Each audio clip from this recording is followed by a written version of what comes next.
All right, let me make sure I'm recording. I am. Great. Okay, 1 second. Cool. All right, so welcome to our 5th Leetcode day. This one's over sorting and searching. Hopefully you've been able to watch the past recordings if you haven't made it. If you haven't, I'd highly recommend it. So far, we've gone through approximately 50 to 60 problems. We're going to go through probably 80 to 90, maybe even 100 by the time we're done. So this is a normal disclaimer at the end or the beginning of every meeting. Basically, do the problems. Yeah, these two are the disclaimers, I guess. This covers the structure. You can watch past meetings. But if you want to lead one of these, feel free to ping me or Bob, and we'd be happy to hook you up. It'd be a good thing to put on your resume that you helped co-lead a technical interview workshop series. So yeah. Like I said, do the problems. All the problems at the end will probably take you like 2 to 3 hours max. It's worth doing for sure. And if I make mistakes, let me know. But we should be good. I think we should be fine. So you'll notice this schedule that we have is a little bit different than previous weeks that we've talked about. It's because we're not so sure what the last couple meetings will look like, but we will see. So yeah, obviously this one's over sorting and searching. What's up? But I kind of started recording, so hi. But next week we'll do dynamic programming problems, which we have actually a good amount of, and they're pretty comprehensive. Like if you know how to do those ones, you'll know how to do any dynamic programming problem that comes up in an interview, which is cool. And then the last 2 meetings, we're going to figure out the topics. Right now, this is what we're thinking based off the list from here, the goated list. But that could change. We'll see. So yeah. All right. So this is basically an overview of what we're going to go through today. Obviously, there's a bunch of sorting and searching algorithms. And to be honest, if you've done programming 1 and programming 2, you should be familiar with all the ones that aren't highlighted in yellow, and even the ones that are highlighted in yellow. But in our opinion, the most useful ones are the ones that we have highlighted, and those ones we're going to go through today. Now, to be fair, you should probably know how to do a heap sort for sure. Chill sort, I guess, kind of, not really. But heap sort's good to know. We're just not going to have time to do it today. But I think Bobby covered a little bit of it next week, and we may cover it again when we revisit stuff like that. So yeah, something I recommend checking out if you're watching the recording or if you're here is this link. It kind of covers a bunch of random algorithms and their runtimes. And obviously you'll see there's a bunch. So yeah. All right. Cool. So we're going to start by covering binary search, which you've probably heard about before, but it is excessively useful. So basically, it only works on sorted lists, and you basically use this property in order to take a divide and conquer approach and keep dividing the list in half repetitively until you find your answer, right? And so because of that, its complexity is log n. The basic, I guess, pseudocode of how to do this is you start in the middle of the list, check if that's the item you're looking for, and then you do a comparison with that middle item to see if it's less than or greater than the item you're actually searching for. If it's less than, then you'll go to the right half of the list, right, where things are larger. If it's greater than, you move to the left half of the list where things are smaller. This is assuming the list is sorted from smallest to largest, obviously. And then you just repeat until you find the actual answer, right? So it sounds simple doing it that way. This is kind of the best visualization I could find. I took Dober's approach of ripping stuff off the internet instead of creating it myself. So obviously you would start with a normal list and you find your low, mid, and high, and then you divide based off where your mid is, and you test if it's greater than or less than your search value. So in this case, you'll see we're searching for 33. Since 33 is less than, you move your high to mid, or mid -1, I should say, and then you basically repeat, right? So when mid is less than your search value, then you set low to mid +1, right? And then that kind of gets repeated over and over again. And you can see this in this implementation. We haven't used Java in a while. We usually use like Python or C++, but we've changed it up, obviously.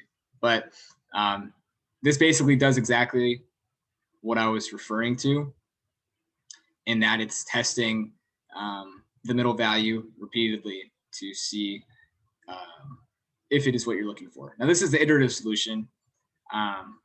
Personally, I like the recursive solution. I think it's on the next slide.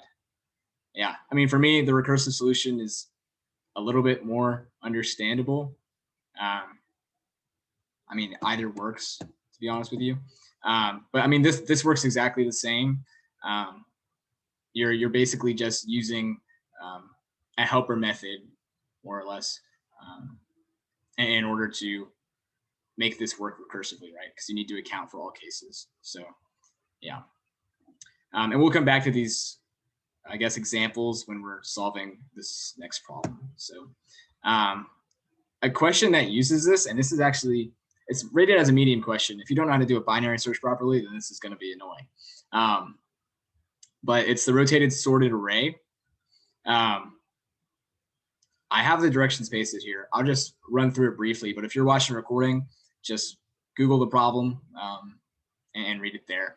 But basically, you have a list, right? But the problem is the list value, while they're sorted, the beginning of it could be rotated anywhere in the list, right? So what you have to do is you have to find where that list actually begins, and basically run a search on whatever, from where the actual beginning of the list is to the actual end of it, right?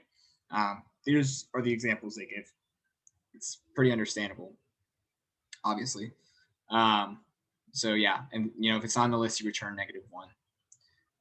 Yeah, so we'll take like 5 to 10 minutes to solve this. If you're watching the recording, just pause it and come back to it, and then we can go over the solution a little bit afterwards. So yeah. All right, so that was about 10 minutes. I know that's probably short for this problem, but yeah, I mean, I don't know, it's medium, but I think it's harder than that personally. So in terms of finding a solution, you just have to do 2 steps, and I kind of mentioned it already, but you want to find the pivot point, basically like where the array is rotated around, the index of that, and then you have to find the target value afterwards. And there's actually like a couple different ways you can solve this, using either 2 binary searches or just one with some extra conditions. And I believe I have it linked already. Maybe I don't. Let me copy this if I can. Well, that's annoying. Hang on, let me do this. This guy put together like a really good video. I think it's like 9 minutes long. I'd recommend watching it afterwards. But he also has good videos on some other Leetcode problems, if that's something you're interested in. But always try and solve it first before watching them. So yeah. So that's basically all we wanted to cover with binary search. And we'll have some other suggested problems at the end about that. Now, we also want to do quicksort, and then we'll do merge sort as well. But quicksort also follows the divide and conquer strategy. And basically the way it works is to partition the list, or array in this case, somehow. And there's a bunch of different ways to partition based on what you want to do. And then you want to basically sort the 2 subarrays by recursively calling quicksort over and over again. And then you want to combine them once they're all sorted. All right. So we'll talk about merge sort, but this is a question to keep in mind: is how is quicksort different than merge sort once we actually get to it? They're 2 very different strategies. Well, not extremely different, but they both achieve similar runtime, which we'll also talk about. So we mentioned partitioning, and this is kind of the most important part of the quicksort, is how you choose to partition the actual list that you have. Now, you can randomly choose it. You could go through an actual strategy, which we'll discuss in a second. Many strategies are better than others. You know, we'll talk about the shortcomings of this strategy, but basically, as long as you're choosing a pivot point, and then you have a section for numbers less than and numbers greater than, that's what you need to do. So this is, in my opinion, like the most common one that I've seen is to basically start from the left and then keep finding smaller elements and swapping with whatever current element you're at, if that makes sense. The code may explain it more clearly than me. Let me see if I have, I think I X'd out of my presenter. That's sad. There's a link that, let me see if I can just find it. Well, I guess that is the link. Yeah, Geeks for Geeks does a really good job of explaining this one. I don't like their explanations for some of them, but their Quicksort's pretty good. But there's also like alternative ways of partitioning where like you don't actually have to do it the way mentioned. You can do it all at one step. So instead of like choosing like a section less than a pivot point and a section greater than, you can actually run through the entire list once and kind of partition it. And then it's like an iterative approach basically to this. So yeah, we won't go over it because you'll probably never be asked in an interview, to be honest with you, but it's interesting. So yeah, I'd recommend just looking that up, to be honest. Yeah, and we'll come back to the partition code later if it's requested or anything. Now the partition method is actually called by the Quicksort method. And Quicksort itself is pretty simple, right? You're basically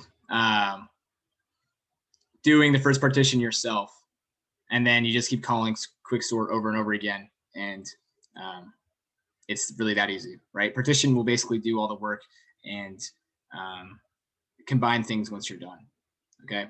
And so you got to think recursively, obviously, of how this will work. Let me see, I don't think I have a picture of how this would work recursively, but when we get to merge sort, you'll see a picture that probably describes this better if you're not too familiar with recursion. Also, if you're not familiar with recursion, we had one about recursion like 2 meetings ago. I'd recommend checking that out. So yeah. Now, if that didn't make a bunch of sense, this is literally the simplest implementation of a quicksort possible. And if you need to demonstrate like in an interview how to do a quicksort, or just that you know how a quicksort works, I'd recommend doing this. Obviously, this is in Python. So, you know, I mean, you could do this in Java and stuff. You just wouldn't be able to use list comprehensions. And if you don't know what list comprehensions are, that's fine. Just take a Java class. But you basically have to construct these lists yourself, right? So make a list of all numbers that are less than the pivot value and call that LT, right? So this is literally, I think, 7 lines, 8 lines, I guess. So yeah, all you're doing is choosing random pivot, less than, greater than, and equal to. And then you're running the quicksort method recursively, right? So yeah, I mean, this works just as well. I mean, the partitioning isn't great, but if you do random partitioning, I think you'll still get log n on average. So yeah, it's worth. So yeah, now we'll talk about merge sort, which obviously when you're partitioning, depending on the structure of the actual list, your partition will work better or worse, right? The thing about merge sort is that no matter what, the runtime is always the same, right? The runtime will always be log n. But you know, this for quicksort, the runtime could be really, really bad. It could be n squared at worst case, I believe. Or it could be better than n log n, which would be hype. So, you know, sometimes it can actually do better than merge sort. But yeah. So now we'll talk about merge sort. Merge sort is basically just dividing a list at the midpoint over and over again and then recombining. It's kind of that simple. It's a little bit more complicated once you look at the code. But yeah, some of the good parts about it, it is consistent, like I said. And if you know the iterative version of it, which we're not going to cover, I would doubt you'd be asked it, but you could be. But there's a way to do it iteratively that doesn't require you to make new auxiliary arrays, right? So one advantage that Quicksort has, generally speaking, over merge sort is that it's in place. This Python one that we covered is not in place. You'll notice it makes these new lists, but the non-quick cheaty versions are actually in place, and you're not using more memory. The thing about merge sort is that you do have to use more memory. Yeah, like no matter what, no matter how you implement it, unless it's iterative. Right, and stable, we talked about it, it's always n log n. So yeah, so this is kind of a good representation of what it looks like. Basically, you want to recursively divide your list until it's just single elements, more or less, and then you want to merge them back, right? And dividing, it's not really a big deal. It's merging them back in such a way where all the elements are in order that gets complicated, right? So you'll notice we have all these single elements, and 14 and 7 get combined to become 7 and 14. And similarly with all other pairs. But then when you're recombining those further, you need to have a method that sorts this optimally, where obviously the 3 is first, the 7 is second, 12 is third, 14, etc. Right? So that's when it gets kind of complicated. So in comparing this example to code, basically these two pictures match up to these two pictures. I'll try and explain that further. So this is really, I mean, this kind of does everything technically, but you can think of this as the dividing structure. So obviously you would call this as merge sort, and then merge sort makes use of this merge method. All this is doing is basically dividing and finding the middle, and then splitting this up recursively. And then once there's only one element, you'll notice this condition is no longer fulfilled, and basically it will recursively call upwards, and merge will start being called from all the frames above the final frame where this is the only element remaining. There are only single elements, basically. Hopefully that makes sense. And obviously, if you don't know recursion, this will not make sense to you, but please go back and watch the recording on recursion. It'll make more sense. Right, so the place that's actually complicated is the merge method, but it's really just doing exactly what we talked about here. So we talked about how it makes an auxiliary array. This would be it. And then what it's doing is it's traversing the two arrays and basically adding them back in order, right? So, I mean, the way it does this basically is it separates them into intervals, and then it adds elements to the left, and then adds elements within the second interval, right? The original interval, all this means, the comments might confuse you a little bit. All this means is that it's copying it back to the OG array, okay? You kind of have to think of this as how it's called in here, right? So this merge sort does the split, and it'll, obviously it'll keep splitting it, but then when merge is actually called, it's actually calling first with the two elements. So like those bottom two, I just pointed with my fingers, and then it keeps being called with the pairs until it's actually done, right? So yeah. And if you haven't coded this before, I think you have to code it in programming too, maybe. I could be wrong, but if you haven't, it might be kind of confusing. So yeah. Now we talked a little bit about quicksort versus merge sort. Like I said, if the array is sorted, your partition just sucks, you get really unlucky, then quicksort is actually O(n)², which is really bad, right? The reason why we didn't cover the sorts from the beginning in this meeting, these bubble selection insertion sorts, is because they're slow as heck, and there's like no reason why you would actually use them practically, in my opinion. If you were in an interview and they asked you to put in like a selection first sort, I'd first ask why, and then I'd actually do it. And they're also way simpler than merge sort, quicksort, and stuff like that. So That's why we're only doing these two. But usually Quicksort is only n log n. And because it can actually be faster than that, it's often implemented as like your go-to sort. Okay. Now with merge sort, it's always n log n. You don't have to worry about it not being that. And there are times when it's better than Quicksort. So, I mean, there's an example down here where basically in Java, moving elements is really easily done. Sorry. But comparing them is computationally expensive. So merge sort is the one they use in like if you do dot sort in Java. Okay. So yeah, but if you know these two like front and back, I mean that's really all the sorting, in my opinion, that you're going to need. Well, obviously there's different use cases, right? So it is important to know all of them, but generally for interviews, if you know these two, especially the easy 8-line Python one from before, wherever the heck that went. Yeah, this one, then you're in good shape.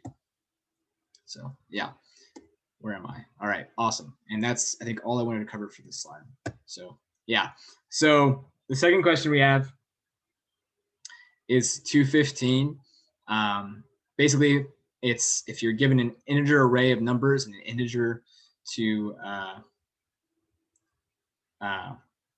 don't know, just, I'll explain in a second. An integer to place, I guess, the value or the ranking of the largest number. You want to return the kth largest element in the array, right? Now, the problem is the list isn't in sorted order. And so you're going to want to sort it. That's basically the key here, right? And you can solve this either using a merge sort or a Quicksort. And there's actually other ways to solve it too. You can also do a heap sort, which was covered a little bit in last week's meeting. I don't think the implementation of it was covered, but the actual concepts behind it, I'm pretty sure Bobby covered. So I'd recommend checking that out if you want to do it that way. Now, this is the last problem. So what we're going to do is we'll end the meeting here. If you don't know how to solve this, there's another video linked under this slide, as well as a resource that covers it really well if you get stuck, but you should definitely try to attempt it first. It's worth doing. Right, so the two problems that we assigned in this meeting and that the solutions are actually like tagged in the slides or that we went over is searching a rotated sorted array and the kth largest element. Now, if you know binary search and then these two different sorting mechanisms, it opens up like a cajillion Leetcode problems that you could solve. The suggested ones are these ones, especially this one. The square root one's really interesting. Like it's something that you would not intuitively think of as a solution to use binary search, but you should try it. I'd recommend it. But really, like almost all the problems, I want to say, especially in the sort one, a ton of the problems in the binary search and sort problems can be solved just using the implementations covered in these slides. So I'd recommend you like choosing some of them to work out. And if you're too lazy, just do these ones. So yeah. And if you have any feedback, whether you're live here or you're watching the recording, feel free to check out this Google form. I'll link it in the chat. And if you're not part of the Leetcode channel already, just look up #Leetcode in the Slack and join that. That's where we'll usually post stuff about this, or over the summer we'll be running through like some other Leetcode stuff if you're interested. So yeah. All right, I'll stop.